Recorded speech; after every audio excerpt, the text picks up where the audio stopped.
don't want to be a product of my environment. I want my environment to be a product of me.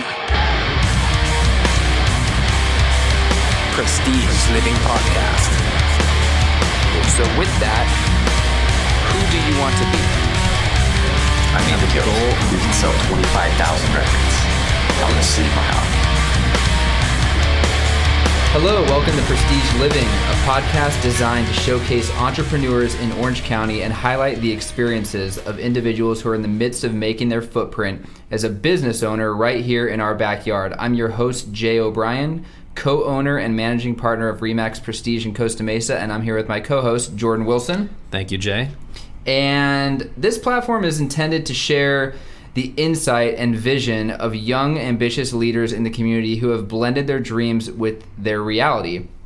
And the idea behind this sort of audio content is simple. As Jim Rohn says, you are the average of the 5 people closest to you. So if you're an aspiring young professional or veering toward the path of becoming an entrepreneur, it's critical to surround yourself with like-minded individuals and constantly learn from those in similar shoes.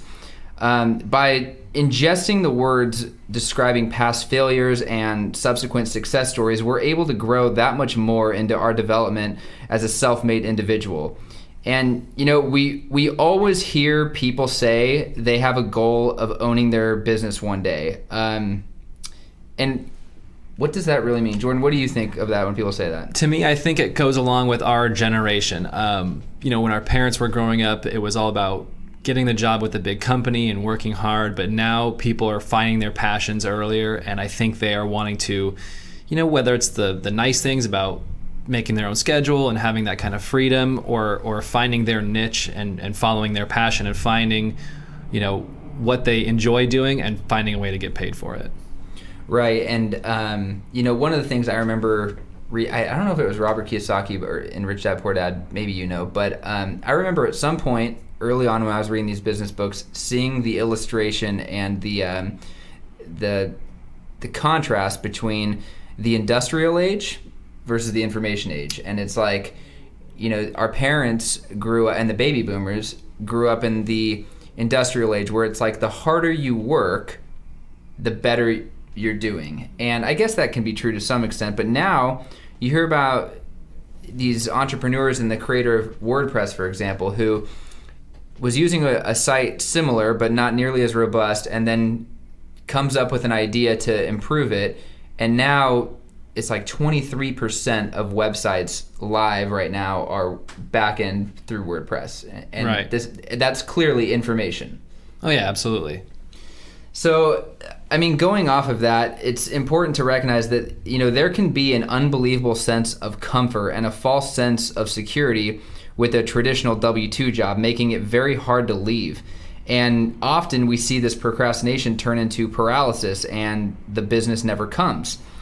And so I think of it like this. So as you're listening to this, and Jordan, you can do the same, and Sean, cross your arms. Crossing my arms. Okay, cross your arms. Now keep them right there and look to see which arm is over which. I put my left over my right. What are you guys doing? My left arm is over my right arm. And your right's over your left. Okay, so now switch it and do the reverse. I don't even know if I'm coordinated enough to do this. Think about it, okay? Feels awkward, right? It's not comfortable. It's forced. It feels unnatural. So at least at first it is. And this is being an entrepreneur. You have to take an active role in forcing yourself to embrace discomfort and continue regardless of the security you feel you're leaving behind. And the more you nestle closer to what you feel is a sure thing, the more you delay placing 100% of the burden on yourself, the higher you're building the walls around your own bubble. And essentially, you're creating the prison that you'll never leave. Let me add something to that, Jay. I could just want to build on what you said earlier. It's a security. People love that sense of security. They know they're going to get paid this amount every 2 weeks or whatever it is with a W-2 job. I was listening to a Buffini podcast, and he mentioned, if you want to start your own business, but you have that W-2 job, there's never going to be a time where you feel comfortable to leave that W-2 job. Because there's always something on the horizon. There's always an unexpected expense every month. He said the thing you just need to do is bite the bullet and just do it before you feel comfortable, because that sense of feeling uncomfortable is going to push you even further and make you succeed. I think that's great advice and so accurate. So if you're listening to this and you're looking to make a change or simply interested in sharpening your skill set and passion, then this podcast is for you. In my life, I make a conscious effort in spending time with people who will contribute to my growth, and that can be measured in a variety of ways. Maybe someone makes me feel inspired, or it's someone I can learn from. Maybe it's someone who makes me feel loved and appreciated, or just exerts something positive that in turn affects the way I feel, my mood. We all know people who can have the exact opposite effect on us, right? Oh yeah. So what's important to think about is that spending time with people who project negativity in whatever fashion, it can be the way they speak about others, it could be their physical display of apathy when it comes to daily routines, or even their pessimistic view on life. But what's important to keep in mind is that exposure to these things will inevitably be a cancer to you and what you're trying to accomplish. So I always think of it like this. The ambitious, self-made, successful individuals who might have a daily routine of early morning wake-ups, routine exercise, eating healthy, clear and precise visions. These are the people that I think of as standing on a chair. And then I think about the people who are perhaps more slow-moving, so maybe they're more apathetic or just complacent with their current situation. These people are standing on the floor, okay? And the worst part about this analogy is that the people standing on the floor don't want you on that chair, okay? You're not like them. You're not as fun, and your schedule's different. And most importantly, you're able to see more than them. They want you to come down in order to feel better about themselves. And with that, they'll tug and pull, and they will try and bring you down. And the truth of the matter is, if you're surrounding yourself with enough people like this, they most likely will. Oh yeah, absolutely. And to kind of go along with this analogy, I've always heard, if you're the smartest person in the room, then you're standing in the wrong room. Yes, I love that saying. And that's what I try and do in my daily life. I try and surround myself with people who I aspire to, or that motivate me, inspire me, and I can see kind of where you're going with this analogy. There's I don't know if you read any of his stuff. Neil Strauss, he's an author, but I watched this interview with him and Tim Ferriss. You know how much of an avid Tim Ferriss fan I am. We all know. Yeah, everyone in the world knows. So he was doing this interview, and I thought it was so interesting because clearly this guy's got a precise vision. He's got goals and paths that he's got to stay clear on in order to see them through. And being more popular and seeing more success and all this stuff, he's constantly being pulled in a million different directions, and even with personal friends. And one of the things he does that I think is really interesting is he will only hang out with friends on a personal basis every Wednesday. So he's actually incorporated it into his schedule where he has a dinner party at his house every Wednesday evening. And basically it's anyone who wants to catch up, anybody who has talked to him throughout the week who wants to get together, that's the time to do it. So Wednesday nights. Wednesday night. Yeah. And so going back to this analogy, another thing to take into consideration is that with this chair example, it's much easier for the people on the floor to pull you down from the chair than it is for you to pull them up onto the chair, which again circles back to what we were just talking about and what Jim Rohn originally said, you are the average of the 5 people closest to you. So with that, who do you want to be? Today we have the pleasure of interviewing a good friend of mine, Alex Varkatzas. Alex is the lead singer of the world-famous metal band Atreyu, as well as the owner and operator of Hellenic Crossfit and Muay Thai in Costa Mesa. He's one of the most personal individuals I know and pours a ridiculous amount of passion into everything he does. I'm so stoked to have him on the show, and without further ado, here is Alex Varkatzas. Alex, welcome to the show. You're welcome. You're welcome. So thank you for being here. Just kidding. Thank you. Thanks for having me. So you just got back from Australia. Tell me about that. You guys haven't been on the road in some time. No. We took a 3-year break from being in Atreyu to kind of recharge your batteries and do other things. And when we came back, this is like the first little mini sort of tour thing under our belt. We used to go out for like 2 months at a time, and now this was like barely 2 weeks in Australia on this big tour called Soundwave with like Marilyn Manson, Slipknot, Soundgarden. It was a pretty interesting lineup. Mice and Men, Devil Wears Prada, Hollywood Undead. I could keep going. Incubus. So it's like a festival. Yeah, it's this huge festival. It's actually a 2-day flip-flopping festival across the country. So when like 30 bands and us were playing in Adelaide, another set of bands, like 30 bands, the whole festival was playing in Brisbane. And then they would switch the next day, then you would have the week off, and then you would do the same thing in Melbourne and Sydney the following weekend. So it's pretty intense. A lot of flying, a lot of hanging out in a beautiful country. I really enjoy Australia. It's a great place to be. The band has been there 3 times before this, I want to say, and I went there on my honeymoon with my wife. I liked it so much. And then, this last time out, it's been awesome. This is probably the most fun I've had on a tour. It sucked being away. I'm a new father, so it was rough being away from my family, but to go there for a good reason, to not waste my time, to not do something for nothing, like it was awesome. I feel like sometimes in the past, Atreyu, towards the end especially, we just did stuff to do stuff. It's like that's all we knew how to do, is like play shows, play.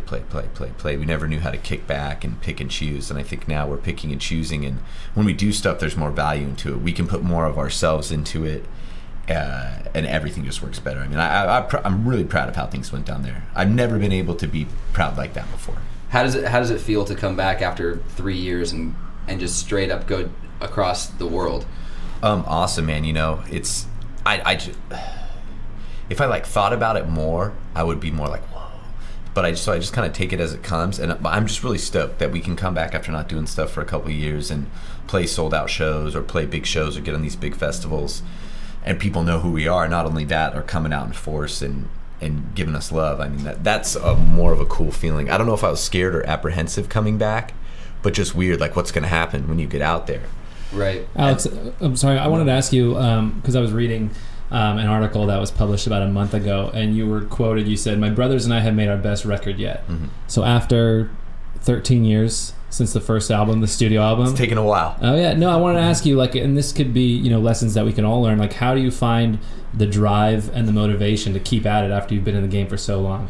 I'm gonna, I don't know if it's plagiarize, if that's the word I'm looking for, but don't worry about it. Plagiarize away. I'm gonna verbally plagiarize. If you do something you love, you'll never work a day in your life. So I think that when it comes to, for me, to be successful, it has to be a labor of love. And like whether you love real estate or selling houses or the chase, you know what I mean, or the game that's involved in it, or right.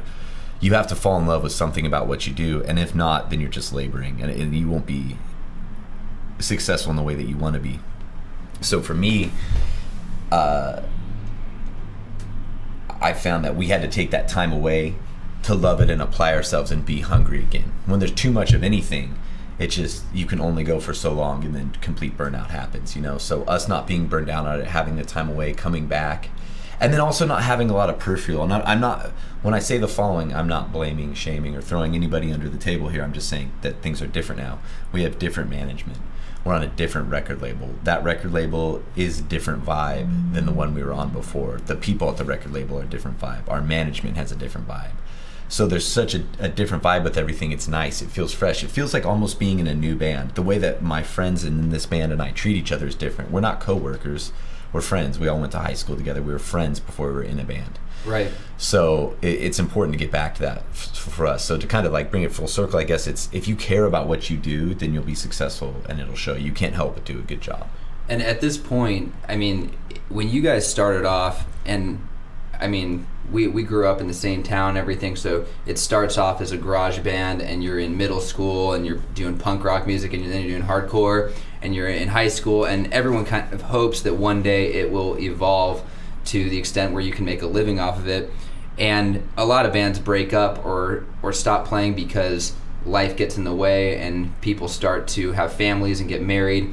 And now, to Jordan's point, it's been 13 or some odd years, and now you're coming back on the road and recording again, but quite a few people in the band now have families or are married. So do you think that this is the start to kind of doing it again and actually making it a full-time thing, or is it just you're peppering in performances and recordings at more of a casual pace? I think that things have changed so much. I don't know what a full-time band is anymore. I think that we're going to do what feels natural for us from now on. And right now what feels natural for us is we have a record that's recorded, that's being mixed. Like every day we're getting mixes of it. Excuse me. A lot of coffee today. Get it out. Get it all out. So to do what feels natural for us, right? So to us, what it felt natural at first was to do a couple songs and give them away for free. So we did that with the song "So Others May Live," and from there we're like, man, like, the like thing. We just got to keep going. We should do more songs, and it was kind of agreement amongst all of us. Let's do more songs. So as we recorded more songs, and it's if you record more songs, you're gonna play shows and offers. When we played the 1 or 2 shows back, and we weren't exactly sure where we were going, you just get offers for more stuff. And it's cool now because we pick and choose. So let's say after we announced that we were gonna come back and play Aftershock. Let's say we got 5 offers for different things, and we kind of looked at them and we're like, let's not take any of these, or let's take one of these. Whereas before we would just sort of said yes and built a 6-week tour around it. Now I think it's a lot smarter in what we're doing. So we still have that time at home with our families, but then that time to be in the band. I don't know. We'll never be full time in the way that Atreyu's going to tour like we toured before. But honestly, and I could be talking out of my ass here, I don't see most bands touring like we did before. I think there's some bands that still get down like that. For example, Every Time I Die, like those dudes are in a van or working their ass off touring nonstop, right? So for us, like, we'll never go back to 3 months on, a week off, but right. we're gonna put out a record and we're gonna play consistently. We'll be consistently back, but we want it to be like when Atreyu comes to town, it's a show, it's an event. You're like, oh, it's Friday night, I want to go hang out with my friends. There's an Atreyu show, I'm gonna hang out with my friends. No, it's like you guys are all going to that show, it's an event. I haven't seen this band in years, or it's been a while since I've seen them and it was a rad show, I want to go see it again. We want to make it fresh and new. We don't want to make it. We come through, Random Town, USA on a headlining tour, and then 2 weeks later we're back on a big festival tour. Right. And then a month later we're back an hour away from that town playing B markets as part of off days on another tour. It's like. Right. So I have a question on that. So a lot of what we're going to be talking about on this show, on Prestige Living in general, with every guest that we have, is all built around this centered idea of creating a business. It's very entrepreneurial, and I think with music, it's something that most people don't know the behind the scenes of it. Oh yeah. It's almost like people view it as if you're playing a lot, and especially to the right audiences, you're successful. People often see one of the milestones or the benchmarks as being signed, which that changes it, right? You're a millionaire after that. Exactly. So that that may or may not be perceived incorrectly. Yeah. My question is, and feel free to get as in depth as you want, because I want to dive into this as much as we possibly can. Like when you said you're getting offers, and then you compare like Every Time I Die on the road. I think that we can all relate to that on some level, where we're hustling in our own regard. So especially in real estate, you got the people who are hitting the doors, door knocking, cold calling, doing all this stuff to stir up more and more business.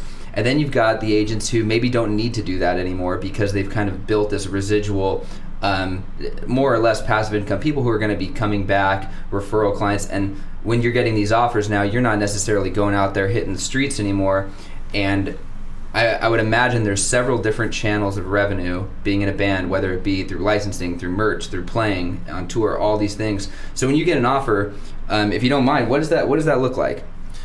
Well, I mean, basically, to break it down even more, there is a team behind a band at our level, basically, at this point. We have a management team that is basically consists of, I guess, a day-to-day manager, or a guy who's basically our guy that we talk to for most of the stuff that we need. And then with him at his management company are 2 other guys who work with us as well, but work with other bands at more hands-on. You know what I mean? We're still involved with them. We're a part of their team, but we go mainly through this one guy, and we have 2 other guys. So basically have 2 to 3 managers, depending on how you want to look at it. Okay. That management company takes a good percentage. I won't get into the exact percentage, but we'll just say the most managers take 15 to 20% Okay. off the top of everything. So when you get an offer, 15 to 20% of that is gone right away. Well, I'll Okay. keep going, actually. And then the booking agent, who's the actual person who usually receives the offer for a show. Like if you want Atreyu to play a show, you contact a booking agent, not really our manager, usually. Our booking agent, no matter what, is getting, I can't remember the booking agent percentage, like 10%, 5%, 5 or 10% Okay. off the show guarantees only. Your manager gets of any money that you make. Then on top of that, you have a business management company, who's your accountants, more or less. And the accountants get 5%-ish of everything. And they know because they handle all the money. right. So nothing's getting by these dudes. Okay, so we're looking 30% comes off the top. Minimum, yeah.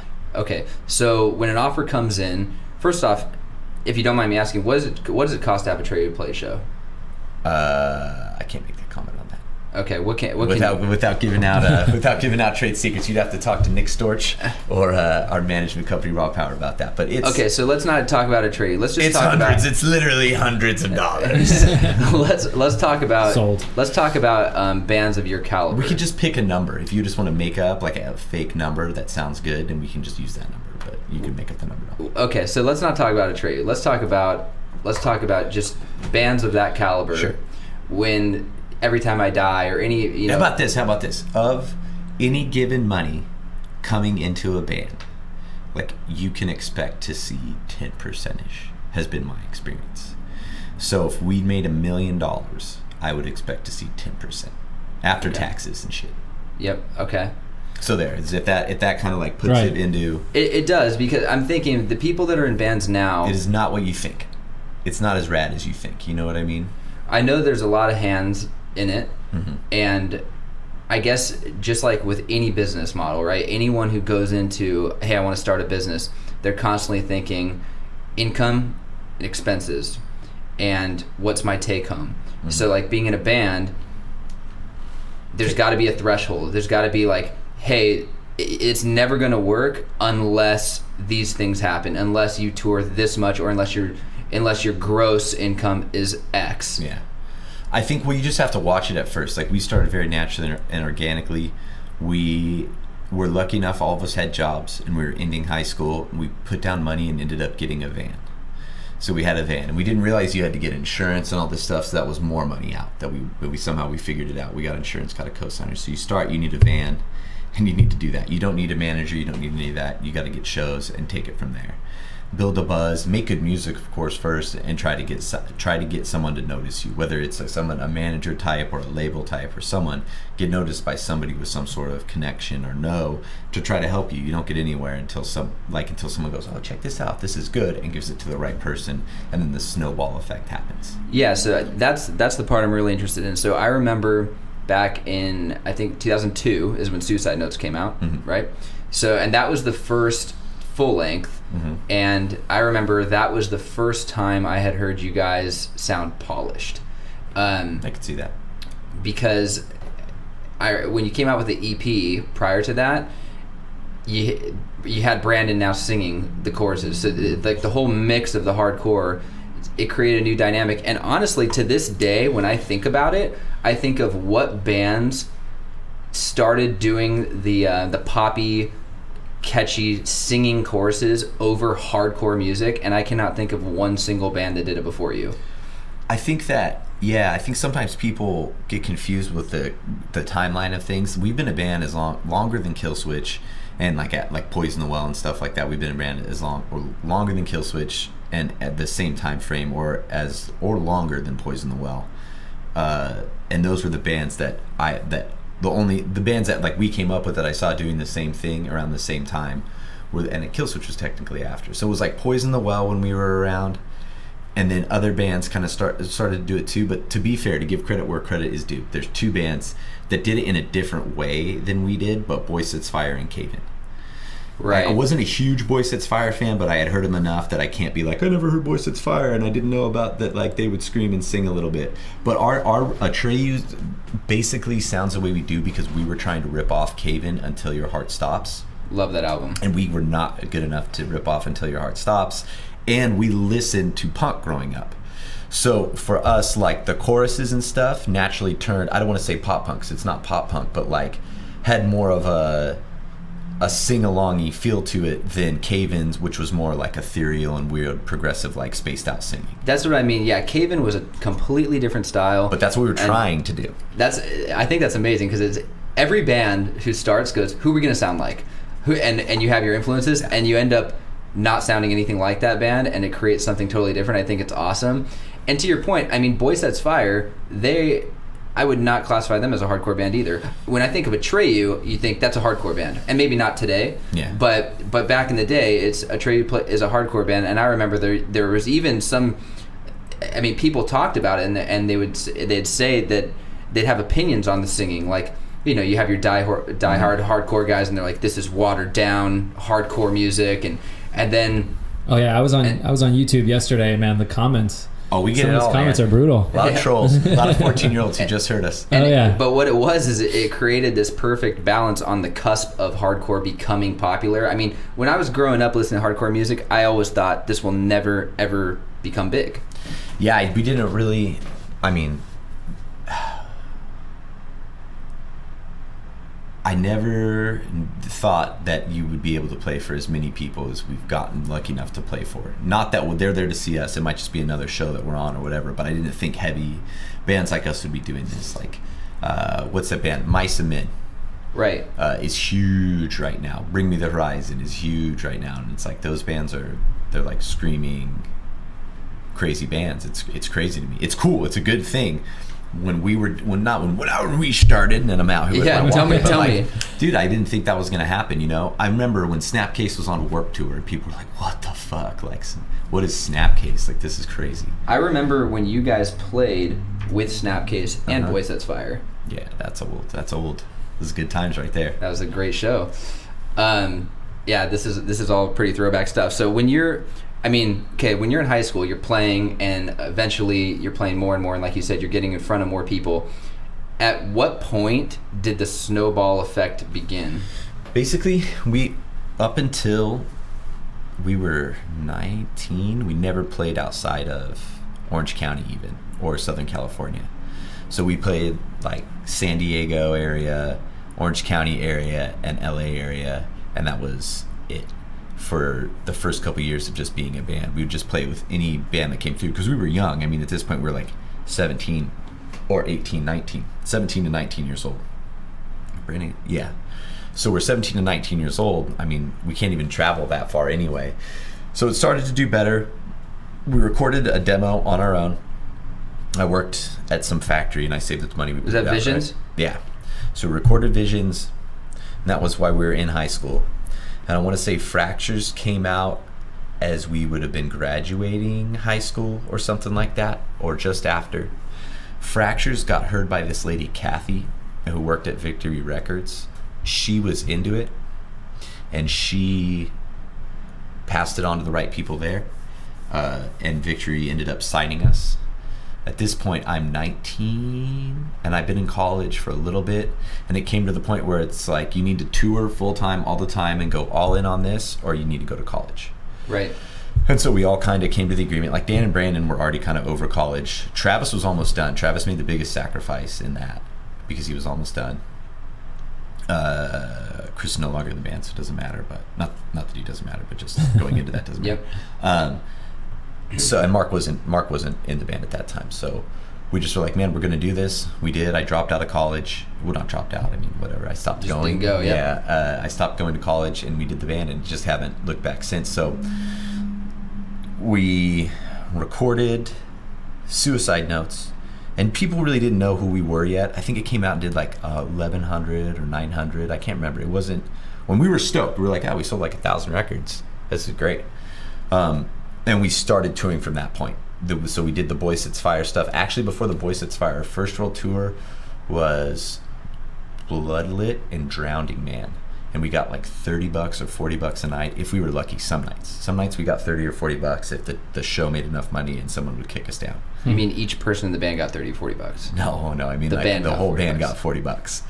I love that. Yeah, and we're going to shows, like we're putting and gas basically in the van that's going into gas money and whatever.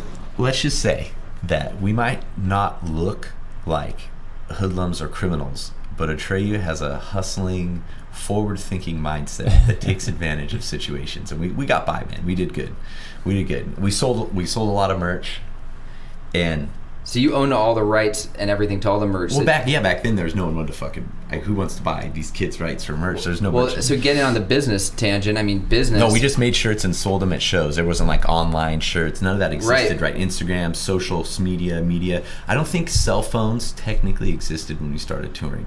They did maybe, but I don't think we had them. I think we had people, maps. Yeah. Okay, so, and I remember that time with merch, the margin is so spread out. I mean, you can make so much money on merch because it doesn't cost that much to make, and you're selling it for at least double, right? Yeah, you know, Dan in our band owns a merchandising company, and I purposely stay out of all that stuff because a lot of dudes in my band, we're all kind of artistically inclined,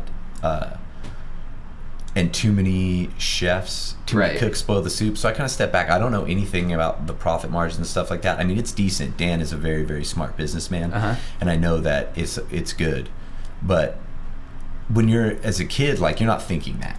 You're just like, let's make cool shirts and let's try to sell them to as many people as we can so we can get to the next show and eat Taco Bell. Right. So when you're signed by Victory, and Victory, I mean, they in the grand scheme of things, you know, might be a smaller label, but to us kids listening to music, Victory was a big deal.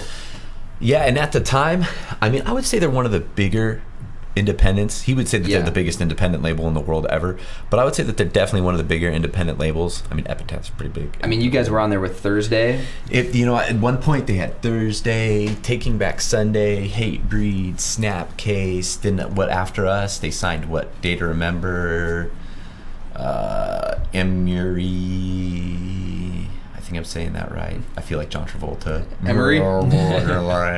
Yeah, I mean that was a label where it's like. So I give, like, you know, they would sign a lot of bands and then they would put them out, and then whatever kind of like took and did well, they would get behind, and then if you didn't take and do well and you weren't willing to tour, they would kind of not get behind. Okay. So we worked our ass off. I don't even want to talk about that record company, but we worked our ass off, and they got behind us, so I can't say anything disparaging about that. A lot of other crazy shit happened. That was totally fucked up, but people will take advantage of you no matter what, no matter where you work at. So in any life, even if you have good people representing you, shit goes down sometimes. So on that note, you don't need to talk about Victory, but what's your experience been with record labels in general? I just don't like them. Do you think that they're a necessary evil? I almost don't like the type. This is gonna fucking suck because the guys that we work with now are cool, and I don't want them to think of it this way. But I feel like most record label dudes, especially major label guys, are kind of like those who can't teach. It's like those who can't be in a band or write music are A&R guys. Work at record labels and they just fucking suck. Yeah, man, you're going to be able to do whatever you want. We're going to sign you. You're going to stay true to your craft. You do whatever. And then it's like coming down to the studio being like, oh, hey, man, like, are we going to change this part right here? This part isn't good. Or, you know, hey, are we going to change his voice? This part, this part. We're going to auto-tune it, right? Or calling me and asking me to change you got to sing this one in Spanish. Yeah, or song titles and stuff like that. And it's like, song titles, even just to make them more marketable. So, how much influence did they have over the music itself? Like, from, you know, you have producers and stuff, but I know you guys kind of kept the writing to yourself. The major label stuff got away from us. The major label stuff got a little bit outside, too much outside producer influence and too much outside label influence. It wasn't like they came down and like directly influenced parts, but through annoyance, it's like compliance. Does that make sense? Yeah. And also pressuring, like, where's the single? Like, I haven't heard that at all. We're done with our record, and we're on, it's Spine Farm Search and Destroy, which is a subsidiary. It's Universal. Universal owns it. I don't think they've heard anything. Or maybe our manager played something and like held the phone up. Like, they haven't heard anything. They don't care. They believe in us. And that to me is important. When a label, looking back, a major label signs you and says they believe in you, and then they want to come down there and influence everything and be a part of everything. It's like that A&R guy believes in himself. You know what I mean? And he should fuck off. Right. So if you break it down, I mean, it's from the outside looking in, you've got a group of artistic musicians who I mean, artists in general have a completely different mindset and agenda than business people. And then you get business guys who are like, I'm going to back this whole thing now, but obviously are not artistic. No. And so... But they think they are, and that's the problem. And, I mean, at the end of the day, they care about their bottom line. It's just like if I'm investing in a restaurant and I don't know shit about opening a restaurant, I'm just an investor. I'm going to be down there and like, what's happening to the growth of my money? And these guys are like, dude, we're culinary perfectionists and that we're going to do it this way and this way. And I'm thinking, well, what makes the most money? And I don't mean me personally. I just mean as hypothetically as an investor, that's what you're thinking. So it's always so weird to think about that blend, because you're taking someone's art and you're misconstruing the whole thing just to, I mean, which rightfully so, to make more money.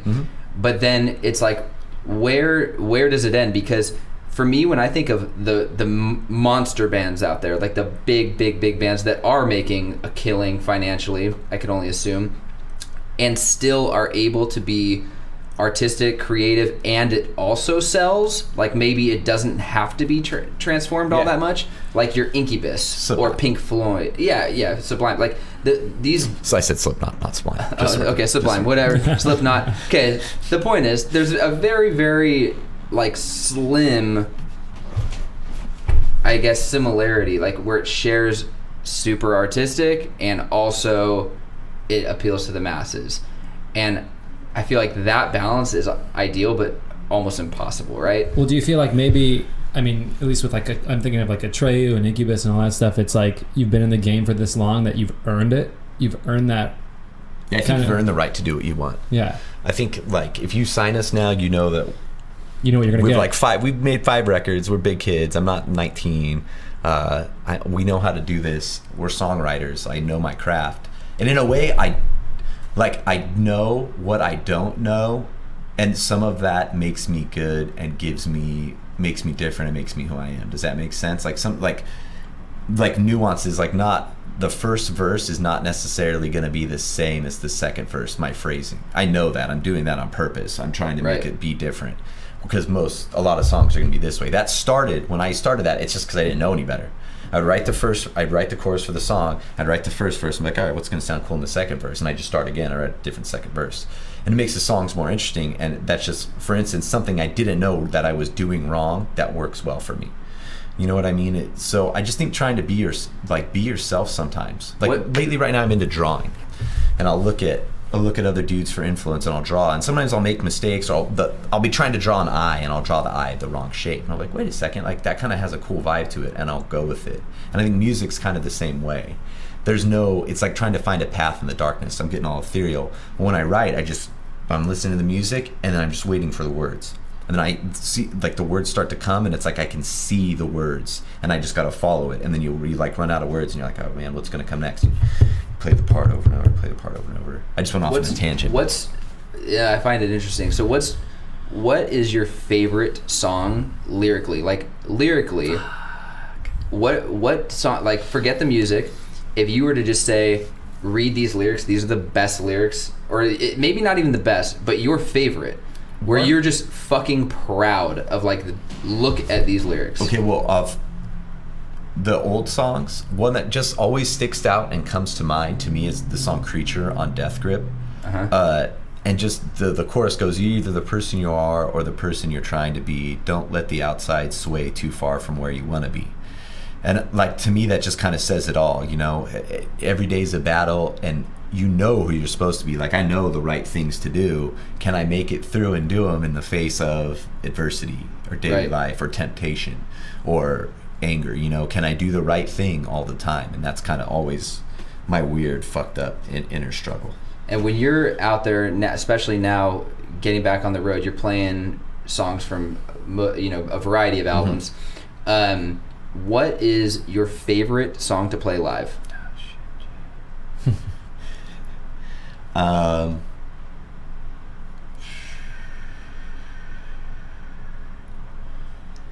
It's hard to say, and I know that's a total cop-out, but it might be Bleeding Mascara. Okay. off the curse. I really like it. It's fun because I can just kind of like go after the first 2 screams. I just kind of go on running around bobblehead mode and grabbing kids by the head and shaking them and yelling. So that's why I kind of dig that one.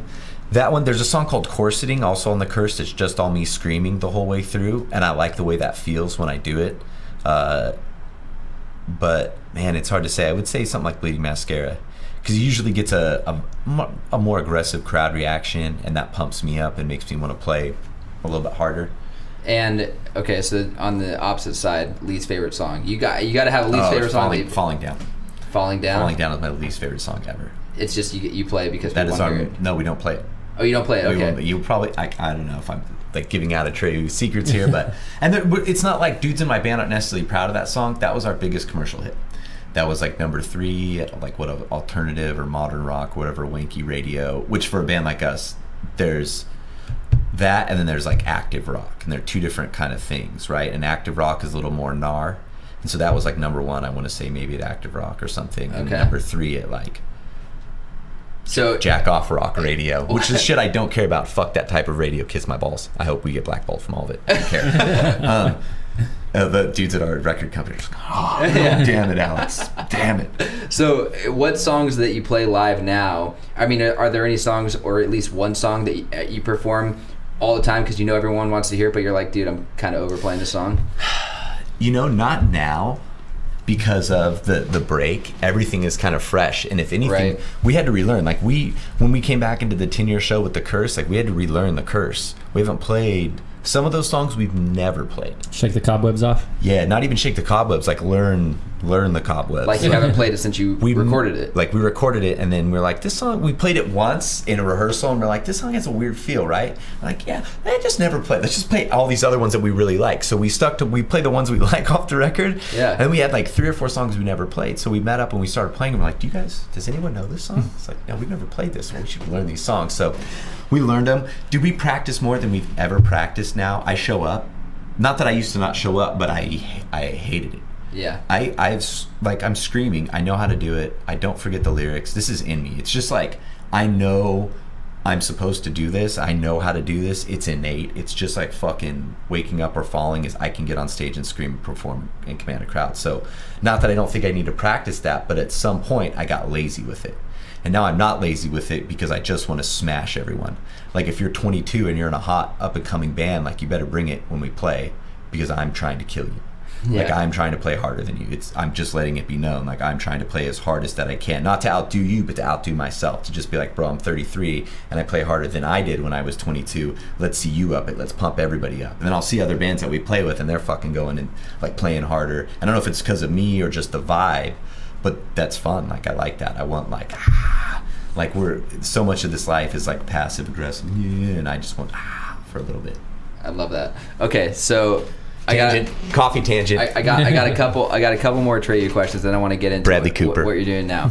So goddamn handsome. I've got okay. So one of the things I want to know, and I think that people in bands that are coming up, like you said, the snowball effect and whatnot, but there's got to be a point, and everyone kind of dreams of it. Everyone has. I feel like in Orange County, it's like everyone's in a band. At least when we were growing up, all your friends are in a band, and everyone talks about making it big. That's what you call it, right? Or when have you made it, quote, right? So at what point in your music career with Atreyu I want to get as specific as possible, where you were like, shit, dude, we've gotten there. Well, I don't know about like, shit, dude, we've gotten there. And I'll think about that kind of as I ramble about this story. But when I started, like I got tattooed for a while and I didn't have any tattoos on my lower arms. And I had a half sleeve on my right arm, a Japanese stuff, and it was just kind of, I can't remember, maybe it was The Curse or maybe it was Suicide Notes. And in my head, I made the deal. I was like, if we can sell 25,000 records, I'm gonna sleeve my arm. Because if we've sold 25,000 records, we're pretty much gonna be the biggest fucking hardcore band ever. Just in my mind, I don't know why, like that wasn't the case, but in my mind, like that was the number, 25,000, not 2,500. 25 comma. Which you've sold over 1 million at this point. Well, yeah. So that we were just like, fuck, we're gonna sell. But with one record, we're gonna sell 25. The first one. Yep. And we did, and I remember being like, fuck, I like getting tattooed, and like sitting there thinking to myself, like, oh, this is cool. Like I might actually be able to do this. I think I'm gonna do this. think we're, there's no turning back now either. Like I have a dragon on my arm. And not that tattoos are socially acceptable now, and not that they were taboo then, but I think they become more socially acceptable. A lot more people have tattoos now than when I first started getting tattoos. And then even honestly, 5 to 10 years before I started getting tattoos, there were even less. So I'm not saying I started the bandwagon for the posts that are going to be twisting that one. But I fucking lost myself on that tangent, Jay. I think that's perfect. Marking yourself up for the music, knowing like, oh, this is a commitment. Here we go. And you hit that goal of 25,000 records and thought, so now we're on the other side of this. Yeah. Like this is becoming a career now. Yeah. And then a lot of it was like in my early 20s, so I didn't appreciate it as much. Now looking back, I appreciate it. I think in your early 20s, you don't appreciate shit as much. And okay, so with that, I mean, you're selling a bunch of records, you're on the road, and you're playing. The crowds are getting bigger, and now, I mean, fast forward however many years, and you've had multiple records come out. You've played shows all over the world. What's a time where you felt more like a celebrity than ever before? I mean, where someone just, I mean, you get it all the time, and people say this to this day. Like, they call everyone a rock star, whether you play music or not. Oh my God, that guy's so good at, cooking. He's a fucking rock star. Like, everyone says rock star, but you are literally a rock star. And and at what point have you felt like, holy shit, this person thinks, I'm a celebrity? I don't know. I've always tried to do my best to not think in like those terms of, like, I don't like the term rock star. Like, to me, that just conjures up the image of what like hardcore and punk rock is against. And that's like what we came up listening to and are a part of. So to me, that's always seemed weird. But I'll say this, I'll say like this, not made me feel like a rock star, but made me feel the respect. At this last Soundwave tour, we played this band, Falling in Reverse played. Falling in Reverse is huge right now. Nice, cool bunch of dudes. And we're in the elevator with Ronnie, their singer. I just walked into the elevator, and some of my guys had talked to him the day before, and he came out and did Live, Love, Burn, Die with us in Melbourne. I was kind of heat stroked out after that show, and right after we played, I left and laid down outside, poured water on myself. I kind of went off by myself. I didn't talk to anybody. Not because I was upset, but I was burnt out and exhausted, so I couldn't go thank him for coming out and introduce myself. So I saw him in the elevator, and I was like, hey man, how you doing? I'm Alex, good to meet you. And he was just like, oh hey man, I'm Ronnie. And we talked for like a minute or two in the elevator, and then later that night at a bar. But just like, he's a fan of the band and appreciated what we do. And I don't get that too often from other dudes in bands. So to me, to like get a little bit of like respect or appreciation from another dude in a band, because I've been like that to dudes in bands, it's cool to be on the end of that, like a little bit of respect from your peers, you know what I mean? Or hanging out with some of the dudes in Mice and Men who are, the bomb right now. The bomb. What am I saying? I'm a dad, bro. I'm using terms like, dude, these Mice and Men's are the bombs right now, huh, kids? They're the ones that raise the roof, right? Yeah. They are so diggity right now. They are very down with the kids. All right, so let's get, speaking of that and your age and sage wisdom now, like the 14-year-old version of yourself who's in high school, and I know that people probably don't do this shit anymore because it's not the 90s, but that are writing their band name all over their notebook and just like talking about it. They're writing lyrics for songs that will never be recorded. I mean, guys that are aspiring to be in bands today, what would your advice be to them? It's really cliche, but the best stuff that's happened to me has been because of, like, it's come from the heart.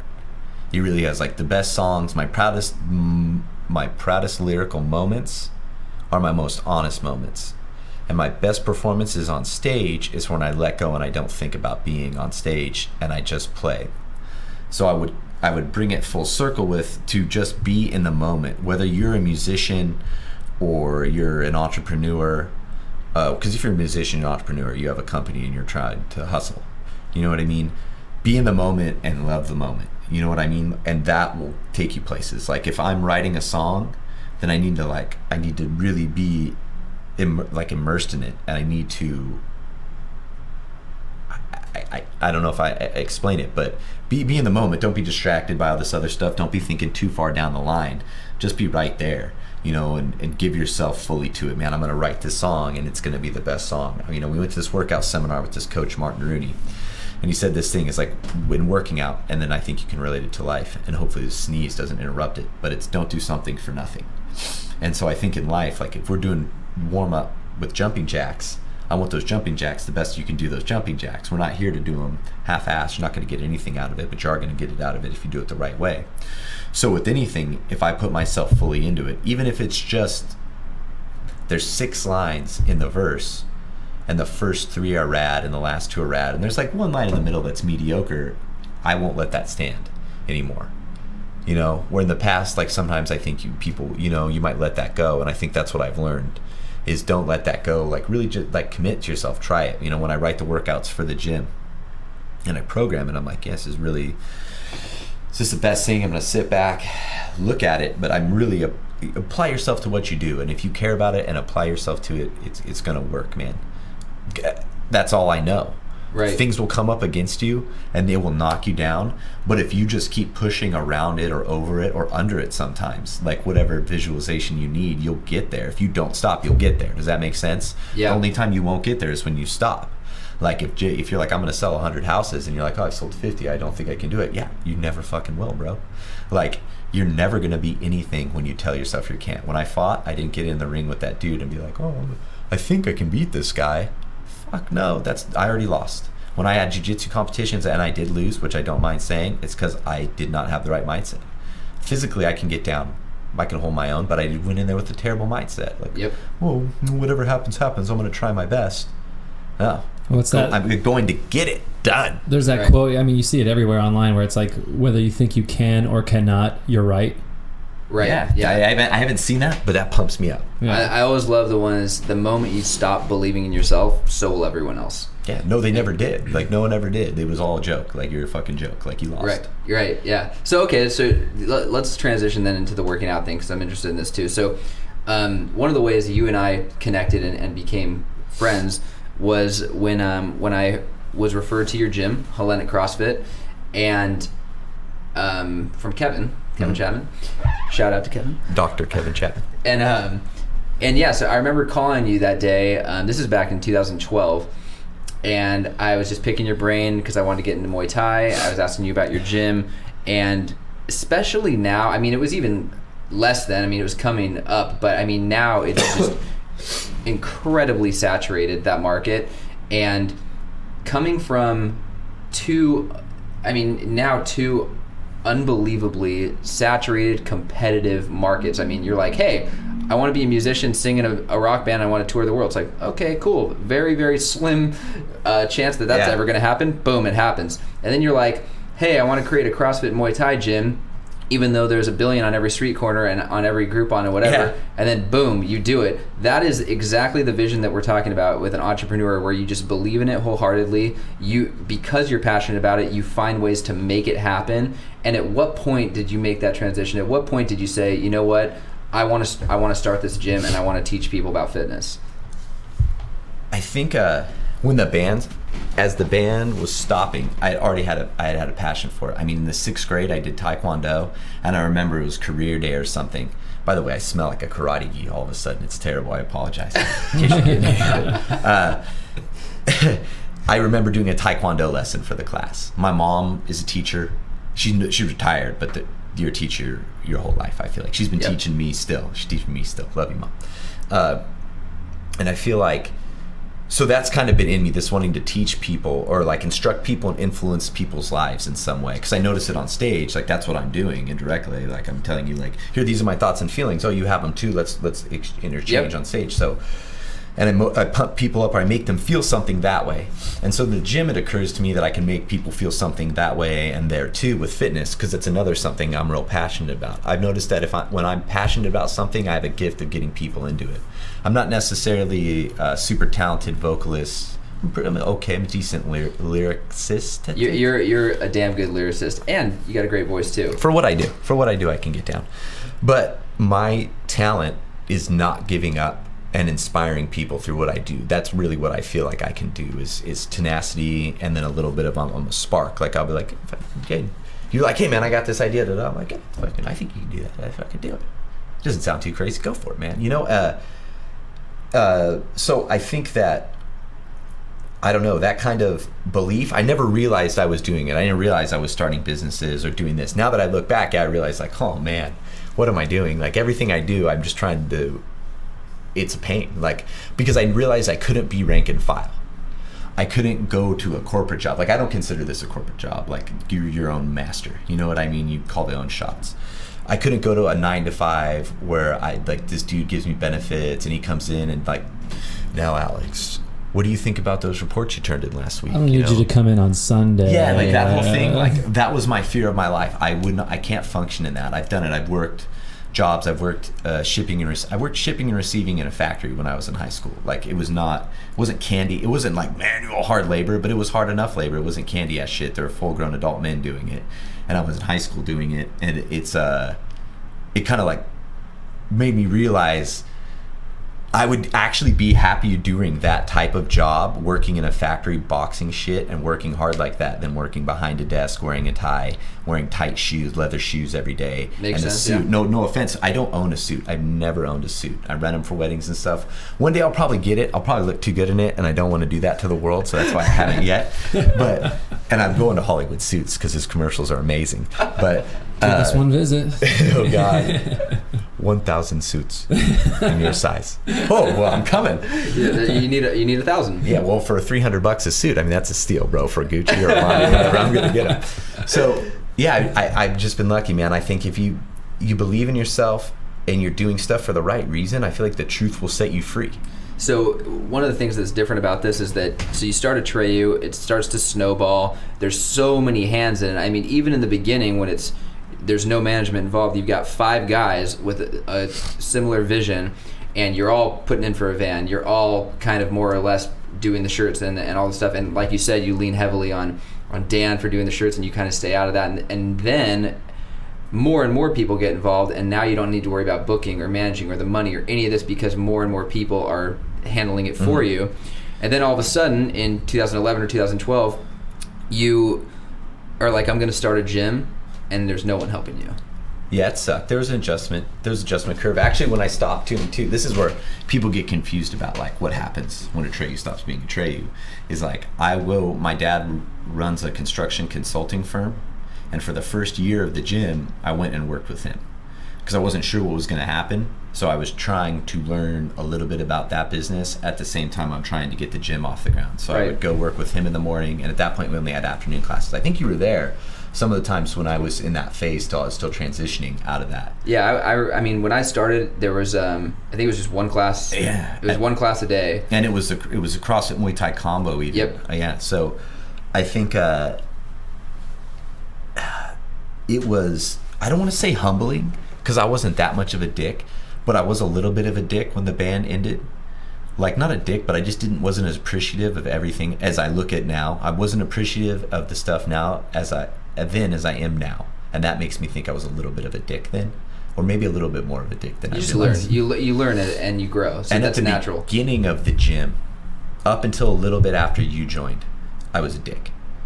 And I think I've really made a conscious effort to change. And I was a dick not because I'm like a mean, nasty person, but because, like you said, we had worked our ass off, done everything on our own, and then built up to having everybody do stuff for us. And now here I am like, man, I clean the toilet, I bill you, I write the workouts, I clean the gym, I do the marketing, I do the social, you know what I mean? I do everything. And now I've been lucky enough to have a couple people come up and start helping me, and I've got 4 people that help me do stuff at the gym.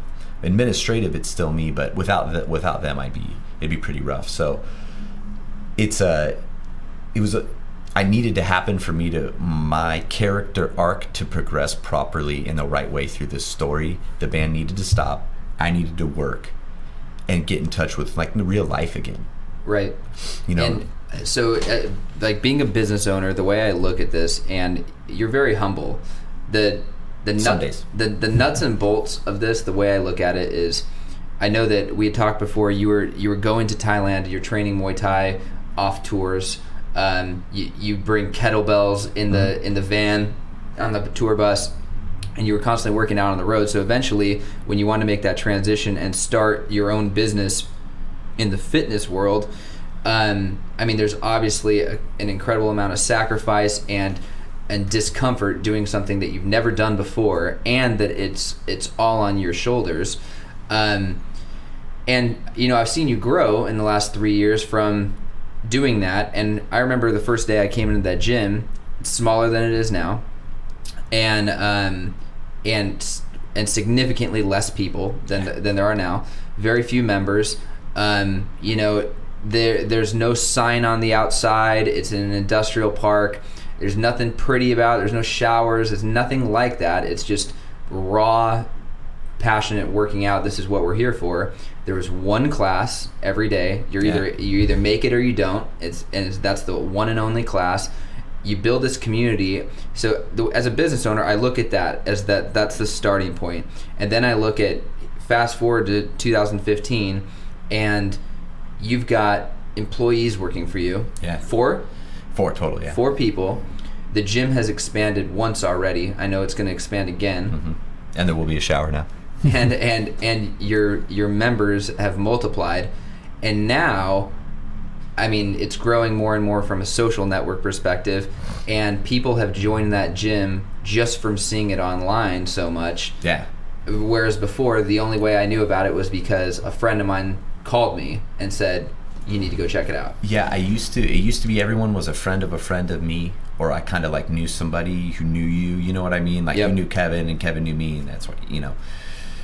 And then it kind of changed, and now there's people at the gym who I've never met. You know, I know their name once because I entered it into our billing system, and then I don't see it again, you know. So that blows my mind. Like, that's cool to me, you know. How many members do you have right now? I'd say like we're around 70. Wow. And for the size of our gym, it's, I mean, you know, that's a good deal. That's a good deal. Yeah, Alex, you almost said social media, and I was going to ask you, like... I hate that shit. I know. Well, I mean, I love that shit. Follow me on Instagram, at Alex Varkatzas. There it is. So I was going to say, you probably shouldn't hate it, because every Monday, Wednesday, and Friday, I check Facebook at 6:30 in the morning, and there's Jay checking into your gym. No, I do. I like that. I'm like a slave to it. I check social media all the time. So he goes in, checks in at your gym, and, you know, Jay's got like over 2,000 people on Facebook that are going to see that now. So it's like, how big has... I brought in a fair share. Yeah, I was gonna say, like, how many people? Hellenic Fitness. Yeah. Okay, so yeah, that's another thing. You haven't said the name of your gym yet. Oh, it's Hellenic Crossfit Muay Thai, or Hellenic Fitness. Why Hellenic? Hellenic is the old world, like, way to say Greek. Just like Hellas would be like how you write Greece in Greek, sort of, in Greek American honky, Yeah. honky, right? So it's just that. I'm Greek, so that's something that we kind of stress in this office is being Greek. Being Greek is one, and then leveraging social media to grow your business. So can you say, like, can you add to that, like, how has social media helped you with the gym? I think that I have, and I'll admittedly say this, not capitalized on the social media as far as the gym goes. My own personal one, my Facebook is only people I actually know, and I think is private. There's been 1 or 2 public posts that I wanted everyone to see, like something with my son, maybe. I was so proud. But the Facebook thing is kind of like my personal, I want to write like, Jay, I'm pissed off at life. And then you could be like, bro, cheer up, keep trucking, you know what I mean? And then the Instagram thing is just whatever, anybody follows you on Instagram, and that's kind of cool to throw pictures around. And I'm really into art right now, so I'm cruising tattoo art left and right through Instagram. I think that if you use it the right way, like a good example is my friend Brandon Chipetti, Rise Above Fitness. I spread the love. I spread the love to him. That dude is on it. I don't know if it's him doing it or if he has someone doing it. He's a monster on there. But his personal one and his gym one, they're active. And I see his in a way that, like, and I hope this comes out the right way, they don't annoy me. Yep. They're not annoying. I think a lot of people's are like, here's me flexing in the bathroom at 24-hour fitness. It's like, you better be hot. You better be ripped, bro. You know, I'm equal opportunity. I'll be on both ends there. I like, and it's him. He's actually like deadlifting a shitload of weight, and you can see all the plates. And he's like, here, boom, boom, boom. Like, I back that shit. So people see that and get pumped up. should we do that more? Like, man, I wish I could get on that more. It's like like sometimes I get in there and I get so involved in what we're doing, or like you've seen me do a class, I feel like I would need someone else to be doing some of that. Yeah, you need someone to handle that for you. But yeah, man, it's a very valuable thing with the bands, more so. With bands, it's very, very important. So do you think, I mean, I don't want to get back on the band tangent, but on that being said, it's business tangent. As a band nowadays, is a label even as necessary as it once was?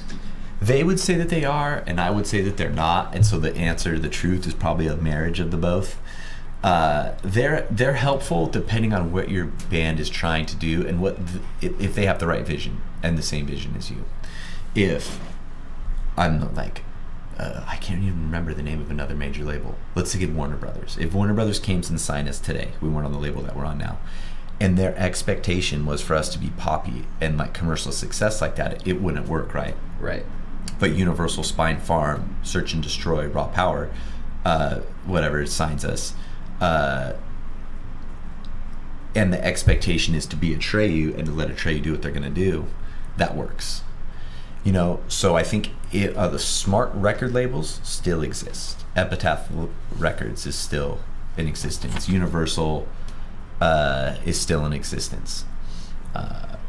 They're doing something right. So if you sign a Kelly Clarkson type and you're going to market her as a Kelly Clarkson type, that's smart, you know? Right. I think when they get bands and they try to change them, no matter what it is, that's an unsuccessful label, no matter how much money they temporarily make. Yeah. We were on Hollywood Records. Hannah Montana did Hannah Montana, whatever, is huge, right? They didn't try to fuck with that, as far as I know. So they had success with it. So I think when you let the artist be the artist, that's a more successful label. And they do help us get on the radio. Go to them and be like, this is a badass heavy song. Listen to this riff. This riff is the catchy part, man. Like Slipknot. You need to put this out there, bro. This is like, you know what I mean? Mm-hmm. Boom. That's a smart label. That's a label that gets shit done. Not the label that's going to you being like, write the single that's going to get it on radio. Like, that's not our job. What have you learned from Atreyu that you now use at Hellenic?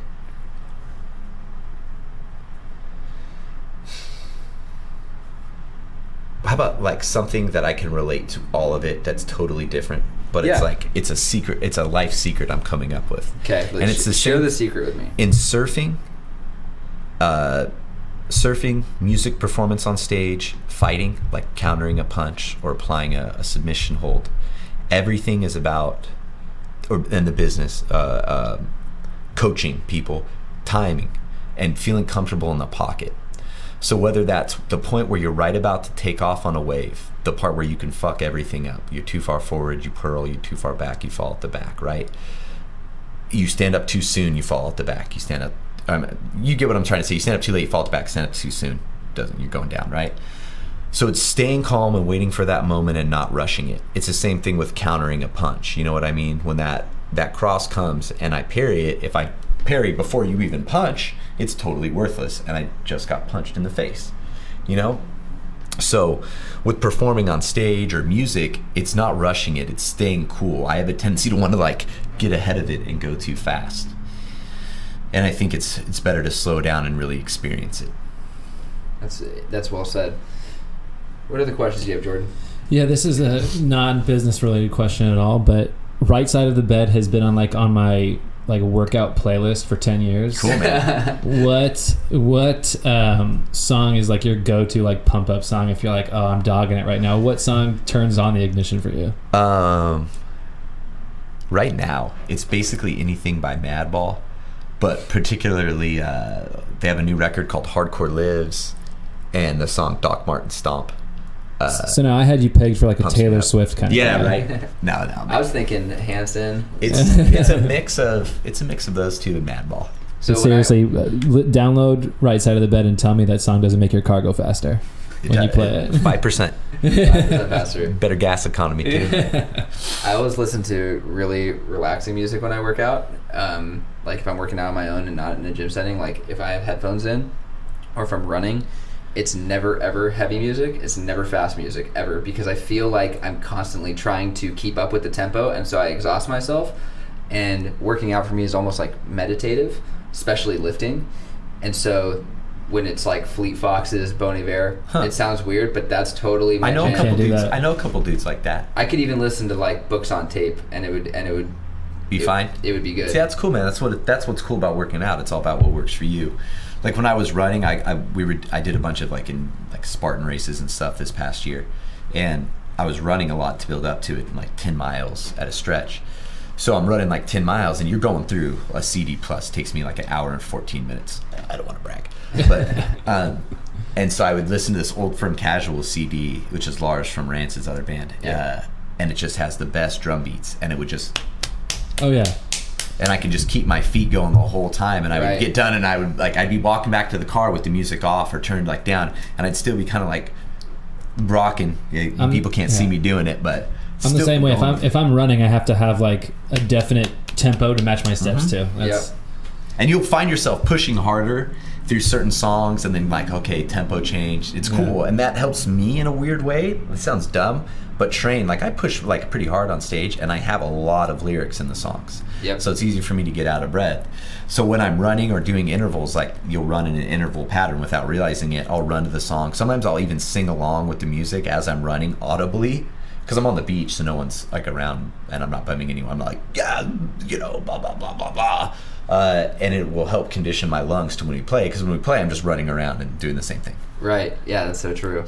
So let's just plug the gym for a second here. Yeah. Because I think this is important, especially for people listening. But as a business owner and with Hellenic CrossFit, what makes your gym different? If I'm online and I've never done CrossFit before, and I see a Groupon, or I see that this gym costs more than that gym, and I mean, it's inevitable. People don't always establish. People are often discount shoppers, and they don't think about value at the surface until the value's been presented. And we deal with this all the time in our business. People are like, hey, I want to list my house, but I'm not going to pay the full 6%. Hey, I'm going to buy a house. Can you kick me back some of your commission? We deal with these objections all the time, and we always overcome them because we need to demonstrate our value to the client and show them that, we don't discount anything because we don't need to. And for you, you're still going to move forward because you see the value. And obviously, I've been coming to Hellenic CrossFit now almost since it opened, and I see the value in it. How do you perceive the value, and like what would you say sets you apart? I'd say what sets us apart is knowing where we stand in our capabilities. I feel like our gym's specialty is GPP, which is just general physical preparedness, getting you in really great shape.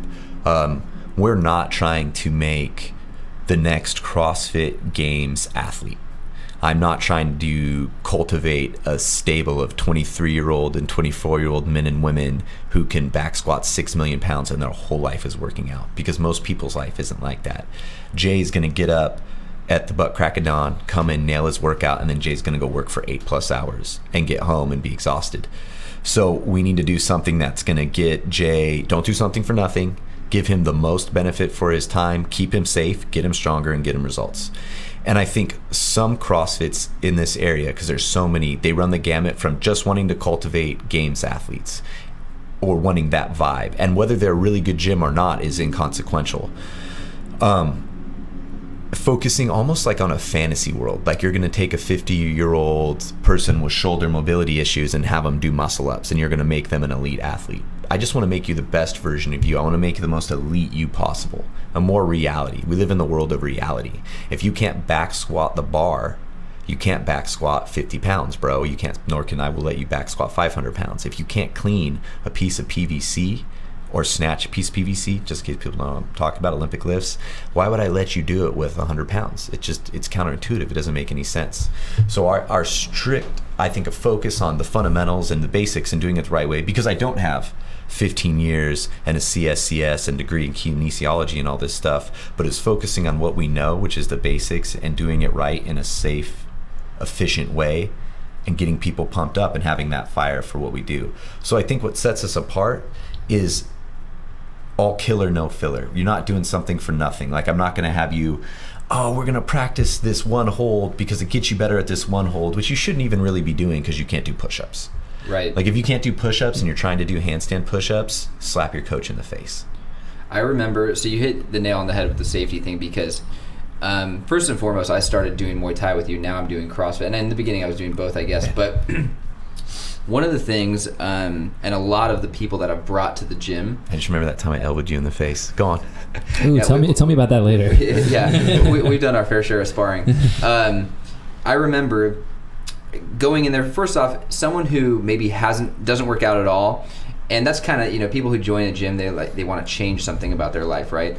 And I was really attracted to the idea of going to a Muay Thai gym because I wanted to mix martial arts with just working out in general.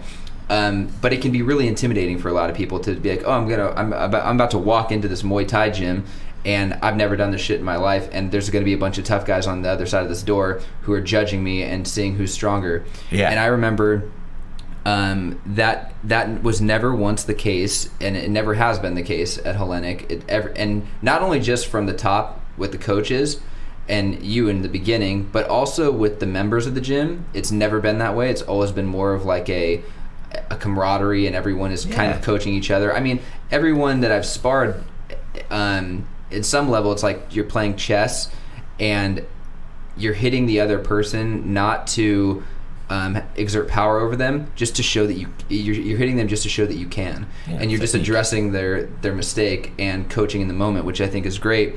And so that, combined with the safety aspect of things, those two things have stood out incredibly to me at Hellenic, because I've worked out a bunch of places, and some places just don't give a shit about your form.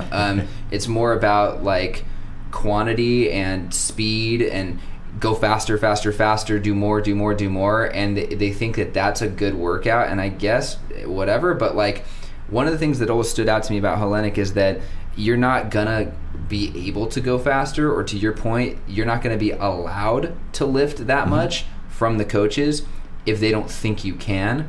And that always made people feel welcome and comfortable there, because I brought people in there who were very overweight, who have never worked out before, and the last place in the world they want to be is a Muay Thai or CrossFit gym with all these people who take it really seriously. And it was very scalable, every exercise. Everyone's not doing the same exact thing, because, to your point, we live in a reality where everyone cannot do the same thing. Yeah. So maybe the push-ups would go from, you got the guys doing the handstand push-ups, or the regular push-ups, or the push-up on a box, or a push-up on a wall even. And I thought that was always really interesting, and I think that people would appreciate that, because from an outsider's perspective, when you're looking at all these different gyms and they're all viewed more or less as the same, because they're all called CrossFit. Yeah, I was gonna say, they're all called CrossFit, so they're all the same to me until you go to one. Until you go to one, yeah. And I just think that the way that it's been built and the way it's been branded has been awesome. And from a safety perspective, because you see it all the time, right? People, every time, there's got to be half of the people that know I do CrossFit are like, dude, isn't CrossFit dangerous? Didn't you get hurt? Just go on Google or YouTube and just search CrossFit fails. Yeah, CrossFit fails too. But people that are just like, dude, you shouldn't do CrossFit, it's dangerous. And it absolutely, without a doubt, can be dangerous. But if you have the proper coaches in place, it's great. And so on the tough guy thing, one of these stories that reminds me so much, like, I will never forget this. I thought it was so funny, and you probably don't even remember this at all, but it was within my first few weeks at the gym in 2012, and we're doing Muay Thai and CrossFit, we're mixing together. And I think, like, guys, especially, definitely not girls, guys, they go to the gym and they're like, how much shit can I stack on this bar, and like kind of just make it work. I don't care how sloppy it is, like I just gotta make it work. Yeah. And one day, and you were telling us to do, I might have been kettlebell swings or something, but you basically said, so hey guys, check this out. Like, you tell everyone, grab a weight that you feel comfortable with, and then you said, so I can take 80 pounds, I can take an 80-pound kettlebell, and I can like snatch it with one hand over my head. And you just paused and you're like, does anyone give a shit? And then we said, and obviously we're like, I guess not, And then you're like, are you guys gonna go home and post on Facebook that Alex can lift 80 pounds above his head? And you're like, I guess not. He's like, exactly. No one gives a shit, and no one gives a shit about how much you lift. So just no one cares. So be safe about it, and do something that's actually going to benefit you. Yeah, it's so much. I run into people who are doing like a back squat and they're putting way too much on and they're moving like they're bending their knees an inch and then they come back up and like, whoa, whoa, that was intense. It's like, oh God, here we go. It's just living in that world of reality. It's like you did not just back squat 400 pounds, bro. You bent your knees and then you unbent your knees. Like that was it. Like that's all that just happened there. Full range of motion. So yeah, I really have always tried to purport that. It helps too, me not being a very huge muscle bound guy, being 100% natural my whole life. You know what I mean? Like I'm lean, I'm proportionate. So it's not like this big mongoloid dude being like, don't worry, do less, you're okay. I'm like, hey man, like you're gonna get there, you know. Yeah. You don't need to. You're 160 pounds. You shouldn't be deadlifting 500 pounds right now on your second day of CrossFit, and you don't know how to deadlift. Right. You know, so I think dispelling the myth that all CrossFit gyms are the same, it's a little hard. And saying that what we do is different, it is, because every gym is different. There's a couple in Orange County I know are great. They have great programs. There are a couple that I know that they don't give a shit. And you're going to go in there and there's 40 people and they don't care if you get hurt. And you bought your Groupon, so they care even less about you now because you're on a discounted deal. And then you hurt your back. And then you go home and you go, I got hurt doing CrossFit. But it's like you kind of did, but you kind of got hurt buying a discounted coupon and then using that discounted coupon at a place that doesn't care about the discounted coupons. So, and then you overdid it. So there's a whole messed up world here. I want to bring this up too, that in CrossFit, you see a lot of shoulder injuries from overuse and poor form. You see it in the lower back. Those are the two main areas that I see it. Shoulders, lower back. Knees, a little bit. But we watch how people squat and move, and we don't have these issues. Right. Shoulders, lower back. It's inevitable. At some point, if you lift weights, you're going to have a problem in your shoulders and lower back. And then it's going to go away, and it's going to heal. Or maybe it'll become chronic. I don't know. If you're a runner, are you going to run into plantar fasciitis? Are you going to run into overuse issues on your heels, the way your foot strikes and your knee? Are you going to have issues? Yeah. Mm-hmm. Hey, if I was a boxer, what would happen? Would I have overuse issues on my elbows, shoulders? Oh, and then the physical impact on my brain? Right. So people are like, oh, you know, if you did golf, like golfer's elbow, you know what I mean? Golfer's elbow I've had from doing too much pads. Yep. Like overuse of anything. It's debilitating. So it's just funny that people single out CrossFit and they're like, oh, CrossFit, you're going to get hurt. My friend hurt his back during this. I know a million people who hurt their feet running. Mm-hmm. You're not going to run now? Oh, we're not going to run because Steve hurt his feet running. It's fucking stupid. Yeah. You had Thai food one place and it was bad, so now you're never going to eat Thai food again? Dumb. And that's the most simple analogy I can put it. Like, that's dumb. Go check out a gym. And then if you like it and you like what they do and it feels safe and you're not jacked up, good. I will pose this to you though. This one thing that I thought like it's interesting to think about, that a lot of gyms' philosophy is different than ours, and ours has evolved because it used to be towards this and it's got away from this. The hallmark of a good workout is not laying down on the floor after and almost vomiting and taking 10 minutes to get up after class is recovered. That sounds like overexertion and borderline heat exhaustion to me. I don't think it's a healthy way for our body to recover. In fact, when I've done that, I've noticed that if I do train the next day, I'm training at a much more decreased percentage. Right. Mm-hmm. So our focus is not on overdoing it. It's writing a program where you can train 4 or 5 consecutive days in a week, take the weekend off, come back, feel recharged, and get after it again. You're going to be sore, yeah, but you're going to be moving forward in a right way. It's not just smash you. Look, everyone's laying on the ground puking. That was a good workout. And they're all going to be really sore for the next 3 weeks. Oh, I'm CrossFit Coach of the Year. I'm the best guy here. You're getting ready for the games. You're elite fitness. The games. Do a muscle up, blah, blah, blah, midline stability. It's just a joke. Like, do simple things the right way. Back squat, shoulder press, deadlift, you know, slowly learn to clean and snatch if that's what you're into. Learn how to use kettlebells. But learn how to do stuff. Everything in life has technique. You see it a lot in Japanese culture. There's like a tea ceremony.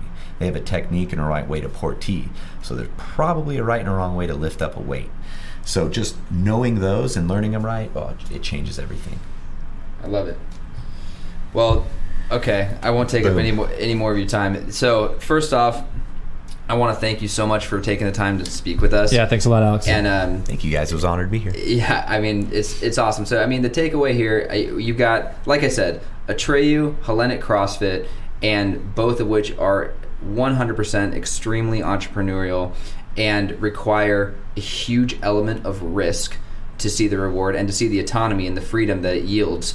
And to your point, you got to do everything the best you possibly can at all times and live in the moment, not through the moments.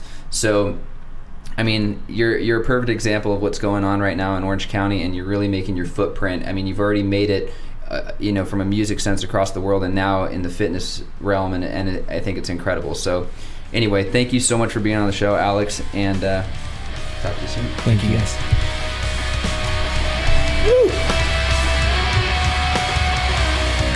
If you would like to be on the Prestige Living podcast or know someone that would be a great guest, go to www.prestigelivingpodcast.com. We'd love to hear your story.